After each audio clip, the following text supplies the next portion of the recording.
We had quite a few applications this year, and we just want to say it was a very difficult decision to make. All of our preceptors have really take so much time to shape us, make sure that we're clinically sound and that we can go off and practice on our own. And just thank you to everybody. But we did come down to one final nomination and a decision. So we'd like to ask our resident to come up who has submitted the winning preceptor.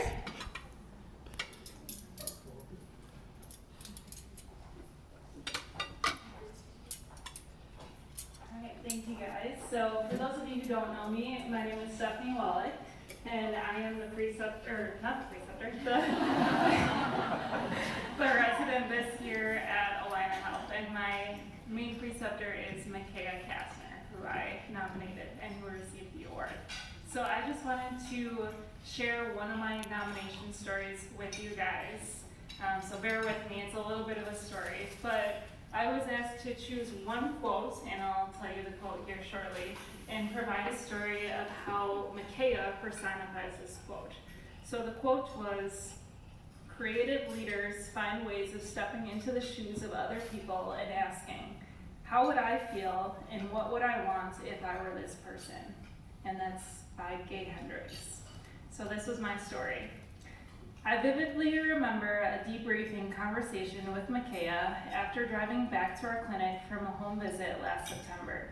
I had just started leading visits, and the patient we had just seen was going through some stressful life situations. On top of this, she had severe anxiety and depression, to the point that she could barely speak and began shaking because she was so anxious. Not having much experience myself with mental health patients, I tried my best to be compassionate and listen to her concerns, but as a new resident, I felt I needed to proceed with the visit to gather information so I could make a proper assessment of her medication therapy. Knowing what I was trying to do, Micaiah eloquently jumped into the visit to redirect the focus back to the patient, to try to make her feel as comfortable as possible. It turns out our patient was extremely anxious about her upcoming pain appointments the next day and needed to fill out a really long questionnaire that she was to take with her to that appointment. So Micaiah asked if it would be helpful for us to walk through that assessment with her together, explaining questions she didn't fully understand. She willingly agreed, and we completed her assessment together. The visit ended after this, and we left, which brings me back to our current debriefing conversation. I knew the visit hadn't gone as well as I had hoped.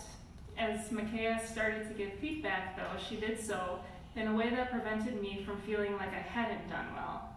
She took a step back and instead used a metaphor to make light of the fact that I did not yet have much experience with this patient population. She said, quote, "Think of it this way.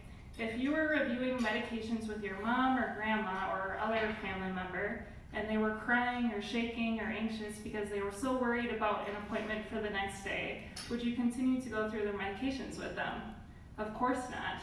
You would empathize with them and do whatever you could to help ease their worries about that appointment. As you work with more of this patient population, it will get easier," end quote. Just because we are MTM pharmacists does not mean that we must always focus on medications and ignore other relevant aspects of their lives. Completing the pain assessment helped build rapport and set the foundation for my relationship with this patient moving forward. Micaiah exemplified her creative leadership style, not only with putting herself in the patient's shoes, but also by putting herself in my shoes when providing that constructive feedback. Putting myself in other shoes has been a goal of mine since then, and I truly believe that it has helped me develop into a more well-rounded, empathetic, ambulatory care pharmacist. Micaiah has been an exemplary role model for me throughout this year, and I could not have asked for a better mentor.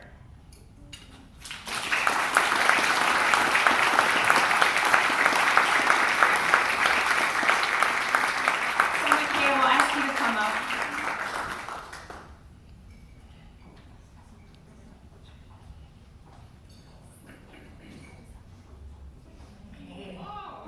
So we have a plaque for Micaiah, And also, as the preceptors know, we have actually an owl. So going back to the history of this award, a parliament is actually,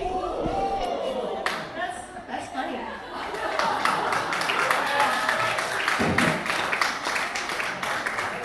Remember the year when Stephanie broke the award? I'm sorry, I don't know what happened to it. Whoever had it last, right? But this is a traveling award. This is a traveling award that goes to our Preceptor of the Year every year, and so a parliament is a flock of owls, and we also know that owls can represent a teacher and an educator. So we hope that you carry this well, and we will try to fix it before we send it home with you. It's like that.